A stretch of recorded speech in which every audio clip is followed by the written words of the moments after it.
Welcome to NuttieBuddie Sports.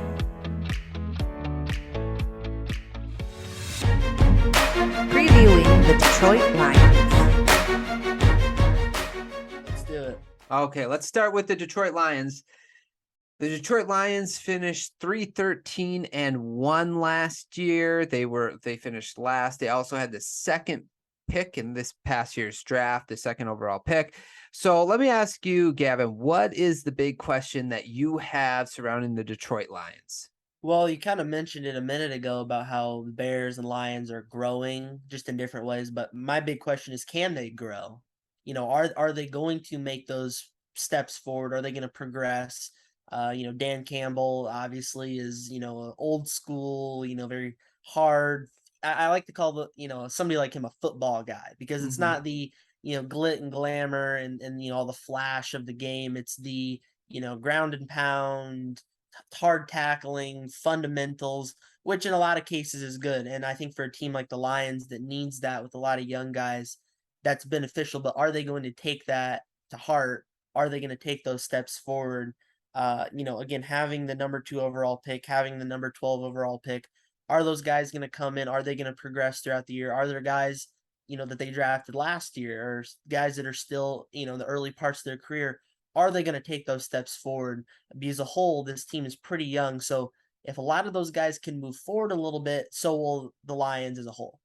Yeah, no, 100% agree. That's a really good question. I like that question. My question is the hype real? Because there is a lot of hype coming from the media for the Detroit Lions, other podcasts, and I think partly it's because they're on Hard Knocks, so we're all getting like this inside look, and you have Dan Campbell and these weird but like powerful speeches that the players are buying into. Jamal Williams is the same way.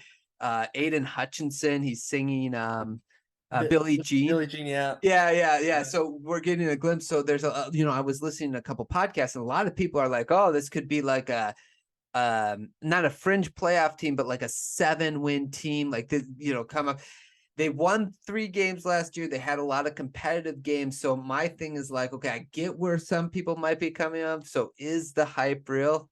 We're going to have to kind of wait and see. Yeah, I mean, they've got some solid players. I mean, we'll review a little bit more on the roster. They do have, a good core. I think they're building a core. It's just not something that I see them going from 3-13-1. And to be fair, a couple of those wins, say like they played the Packers. Had the Packers been playing everybody and started Aaron Rodgers, that's a game they probably wouldn't have won. Fair. So I'm not saying that they got like a free win there, but they weren't real good last year. It was proven that they weren't very good. Again, I think they're a little bit better, but I don't think that they are nearly what people are acting like.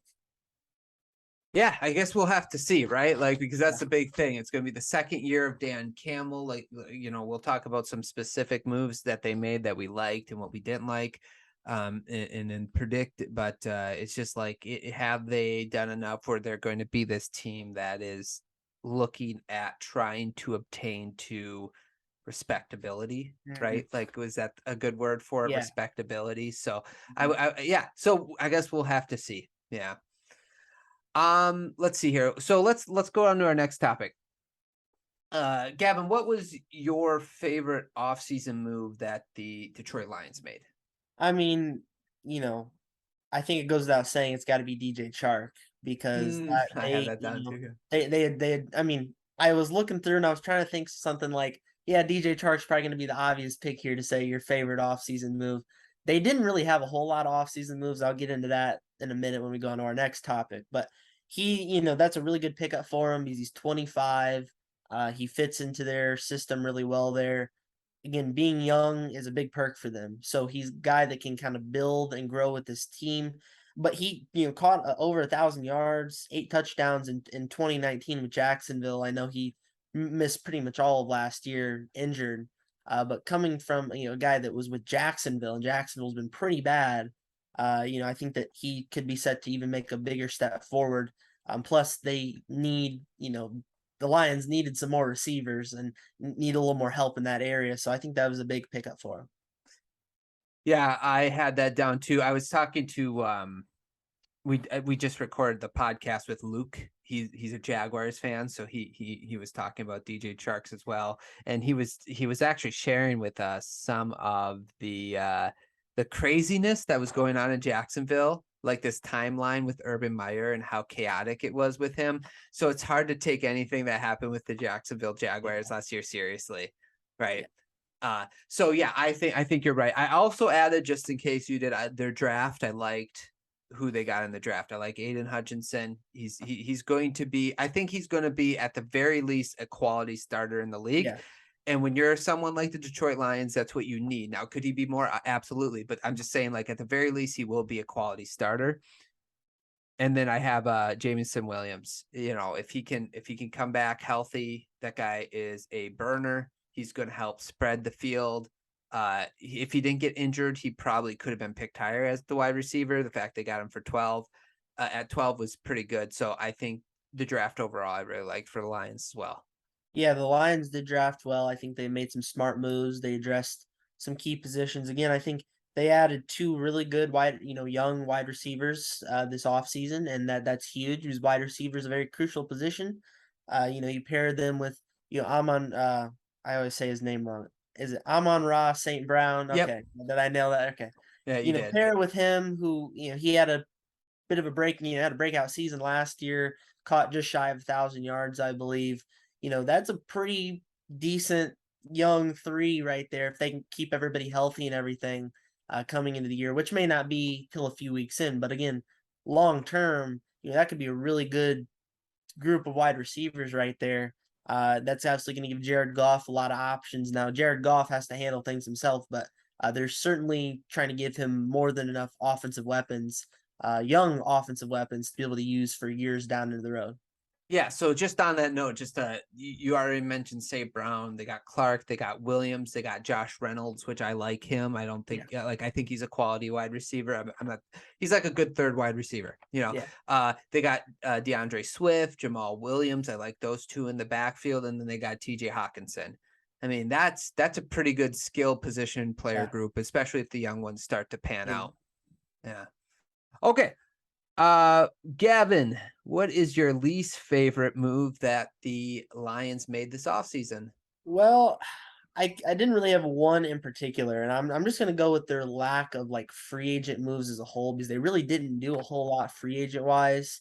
Now, granted, I don't expect them to do what the Jaguars did and shell out their entire cap space and fill every roster spot with some free agents that they overpay.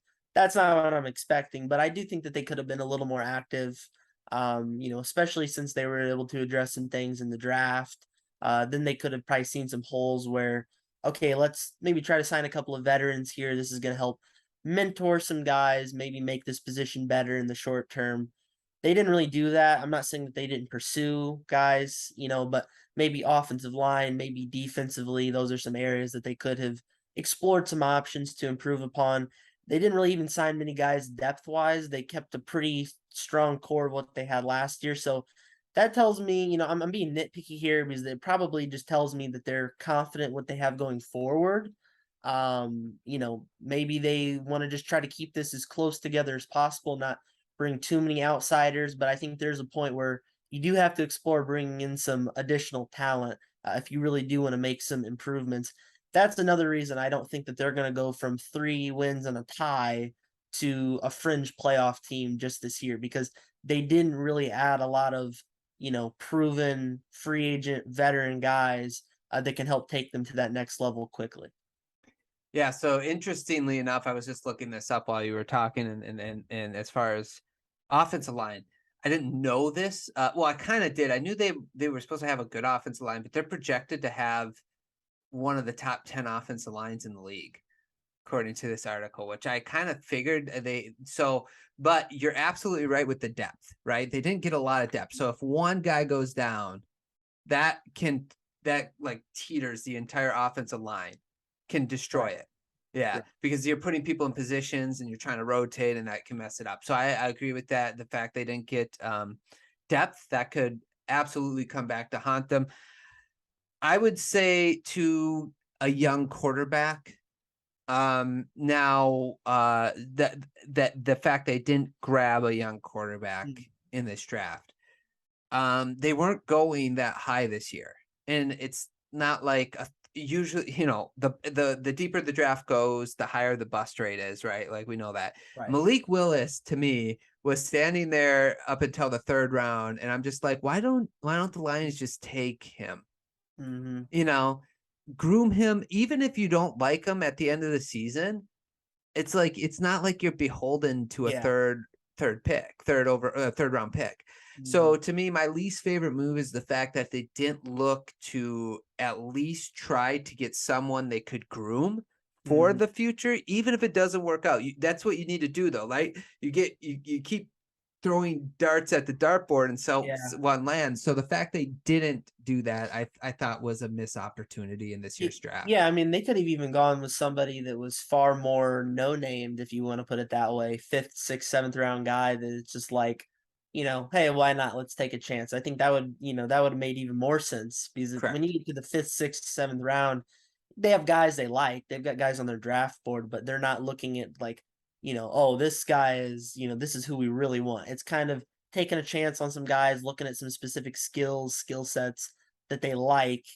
And you do get a lot of those diamond in the rough type guys. We always see guys that come out, after a couple of years after they get drafted and really show that they can shine despite where they were drafted. So they probably should have taken a chance. I agree there. Or maybe, there's not a lot of moves they could have made free agent wise to get a young quarterback, but I do agree they didn't really set themselves up future wise very good at QB. And besides Jared Goff, I think they've got like Tim Boyle or something like that. I mean, if he goes down, it's gonna be really rough. It's gonna be, so this year with Goff, but it's gonna be really rough if he goes down. So they better hope he, stays in shape all year. Yeah, I think at that point they might like call the 49ers, be like 3rd round pick for Garoppolo. But then it's like, they might, but I'd be like, well, you might as well spend a 3rd round pick for a young quarterback instead of someone like Garoppolo. But no, I'm with you. And I like what you made that point about the diamond in the rough, because so Davis Mills, we were talking about him a little bit yesterday. He seems like a quality starter, at least for his first year in the NFL. He looks like a quality starter in the NFL. It's like, it happens sometimes. So, take a chance. So I'm with you there. Okay. Gavin, what will make the season for the Detroit Lions a success or a failure? Well, I've got one for offense, one for defense. Okay. Let's start with offense, because it's just going to be consistency. And it's going to ultimately, as I've hinted to many times now, ultimately going to fall back on Jared Goff, because I know, DeAndre Swift stays healthy and Jamal Williams stays healthy, they should hold their own pretty well. That should be fine. I don't think that there should be too many issues there. But half the offense is passing, and passing is very huge in the NFL. It's becoming bigger year and year, it seems like. I think that if Goff is at least serviceable, if he could be above average, I think they'll have a pretty good offense. Because you were mentioning the starters on like the offensive line, they're going to be pretty good. They may not have the depth there, but overall, if you factor in on paper, okay, here's the guys that are starting, they're going to be solid. Because you mentioned Hawkinson, you mentioned all their wide receivers, and again, a good running back core. If Goff can kind of like put the cherry on top of all this, they're going to have a pretty decent offense. Like I'm talking like top half offense, maybe in the conversation like top 10, top 12, but it's all going to hinge on Goff. Yeah. And that's a big thing, to hinge on. He's had some inconsistencies, even when he was at his best in LA, he still wasn't like all world. And he obviously showed last year he wasn't amazing with the Lions. So it's kind of that inconsistencies that would be worried about with the quarterback. And again, keeping everybody healthy, because they do have a few injury prone guys on some of their starting positions that they may want to keep an eye on. Yeah, so I'll just piggyback on that offensive point. I agree with you. So the article I was referring to is the PFF article that mentioned that they should have a top 10. They have them at number 3 offensive line in the according to PFF, offensive line in the league, which is really good. So you're right. Everything's set up for Goff. So can that offense be good enough and consistent enough? And if it does, they might surprise us in the sense of just being respectable game to game. Right. And that's what, like I think is important. I want you to touch on your defensive point, but just the fact that like you see progress. Dan Campbell came in to set a certain tone or an atmosphere or personality. Mm-hmm. Can we see that continue to grow on this team? And that if we see that and it results into a couple more wins than last year, I would say that would be a successful season. Yeah, And, for sure. Yeah. So what was your defensive point? I want to hear that one too. Defensive point is this is a little more general, and it's just really how good are they going to be? Because the defense is like for the Lions is like kind of all over the place to me because they've got younger guys and they've got some guys they brought back from last year that they obviously are confident in. The one that interests me the most is, which of course this is according to ESPN, so take it with a grain of salt. I don't know how accurate it is, but they drafted Kirby Joseph, safety, pretty highly in their in the draft. They currently have him third in their depth chart. That interests me for some reasons. Is it Kirby Joseph is not nearly ready to be, at least a second string, or is it, they're think they have a pretty good safety group, they have pretty good defensive backs.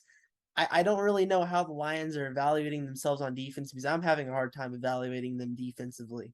I think again they have some moving parts there. I think they'll have some guys that are solid to say the least. But again, I don't know if they'll be, pretty good or if they'll be pretty bad. Like I feel like that could almost go game to game just because of the young guys they have. I mean, with Dan Campbell, they'll probably be a solid tackling team. They'll probably cash in on a lot of the fundamentals, but can they make those big plays, the turnovers, the sacks, the tackles for loss? Can they do that each and every game to really solidify themselves as a strong defense? There's just a lot of moving parts there that kind of, I don't really know what to think at this point about the defense. Yeah, that's a great question, and that's like one of the bigger questions that you have to have for this team. Now, I do like the fact they have Hutchinson and Akora on the edges. I think both those guys are solid, especially Akora. He wasn't healthy last year, so he has to come back healthy. What? I said right, yeah. Oh yeah. Okay. So they got the edge rushers. I actually like their defensive line, but the back eight is the huge question. And I think you mentioned when you were talking about the offense of how much of a passing league it is now. So teams are going to look to pass on you. I like Tracy Walker. Jeff Okudah is right now a bust. Like if you said he was picked, I think third overall. And so he's a bust at this point. Can he turn it around? Can Dan Campbell to get it turned around? The secondary is a huge question mark to me. And I'm with you. A lot of these guys are retreads. Like they came back from last year. They weren't good last year. And if you're drafting a guy in Kirby Joseph and you think that he's going to be a guy and he's third on your depth chart, that's not a real good look. Now it could not be updated, right? Like that could be possible, but it's not a good look for sure. Yeah, and kind of your point about Cora, I was looking at him. I think that there's potential there. Now, number one, I do factor in the injury thing. So, I think on paper, like if you put him out there healthy, him and Hutchinson, that's a pretty good younger duo on the edges. That's pretty solid. My only thing with him is he's also fallen to that realm of inconsistencies at point in his career. He had 7.5 sacks in 2018 with the Lions, dropped down to 1.5 sacks in 2019, had a big year in 2020. So he's like been alternating in how good he's been. Plus he had the injuries last year. Will he be able to rebound off the injury and will he be able to replicate what he's done in a couple of seasons? I'm not saying he's unproven, but he's got more to show me personally before I really start to say, oh, he's a really top tier guy. He's got an upside, but can he prove to be a top tier guy? And plus I expect Hutchinson to have some, growing pains throughout the year. I don't expect him to be elite day one. And then, as you mentioned, the defensive backs, I just think that there's so many uncertainties. I'm going to go off the fact that this depth chart is updated, and I still don't understand how Kirby Joseph is not, you draft him, you're your third or fourth pick, and he's third in the depth chart probably going to play some special teams and nothing else. I don't understand that at all. It's not a good look, as you mentioned. Yeah, no, you're right. You're right. Yeah. So it's going to be interesting and definitely will be the downfall of this team, I think, from week to week. If, if they're not putting up wins, I'm going to expect it more from the defense and the offense. Yeah. Okay. So let's, any additional questions when it comes to the Lions? I mean, I think we touched on it pretty well. I mean, I Mhm. don't have any additional questions, I would say, in the way of, wrapping up some final comments on the team. I just, I think a lot of it's going to fall back on the coaching staff too, because they, know they're working with a young roster here. They know they're working with a team that's got a lot of potential. Can they unlock that potential? Because guys don't just come in and just ball out, just purely on their own. There's a coaching factor in there too. So we'll see if Dan Campbell can start to, again, solidify himself more as a coach with his staff. Some inconsistencies to work out. Again, that's why I don't think the Lions are going to be at their best. But 2-3 years down the road, I do think that there's a lot of potential. I think they just got to use that potential right. They got to get it right now, not 2 or 3 years from now, because it might be too late. Yeah, no, that's a good point. So it goes to our next question then, because we're going to predict now. The over-under that I found online is 6 wins. So Gavin, do you have the Lions finishing over or under 6 wins this season? Well, that's a tough question, because I would say they're probably going to finish 6-11. That's what I thought too. I mean, I guess if we say 6.5, if we say that's the line there, I'd say probably I'm going to lean under. Would probably be the safer bet, but I would say right at 6 wins is where, I would put them at. Maybe their floor per se, you'd say 4 wins. Maybe their ceiling, they could get up to 8 wins, but I'd say again between 4 and 8 wins, but 6 would probably be my ideal spot to put them, just based off what I've seen from them. Yeah, that's what I was going to say too. I felt 6 is the right number. That's what I would pick. If I'd have to choose, I'm going to be a little optimistic. I'll say over, but like 7. Yeah. Closer to like a 7-win team than a 5-win team. That's like splitting hairs at best. But part of the reason why also I just don't think the division, even the top end, like if the Lions split with every single team in the division, it wouldn't surprise me. You know what I'm saying? Like, so it's just like, if that's the case, like, it's not a guarantee you're going to lose to the Vikings twice. It's not a guarantee you're going to lose to the Packers twice. So to me, that means over feels right for me in that situation. But I think you're right. 6 and 11 is probably where it's going to end up. Okay, you ready to talk about your Chicago Bears? Thanks so much for watching this clip of NuttieBuddie Sports. Hopefully you enjoyed. If you'd like to listen to the rest of the podcast, click on one of the links down below. And if you want to give us your thoughts on any team in any division, let us know in the comments down below. Subscribe to the channel, like the video. Thanks so much for listening. Hope you guys enjoyed, and we will talk to you guys soon.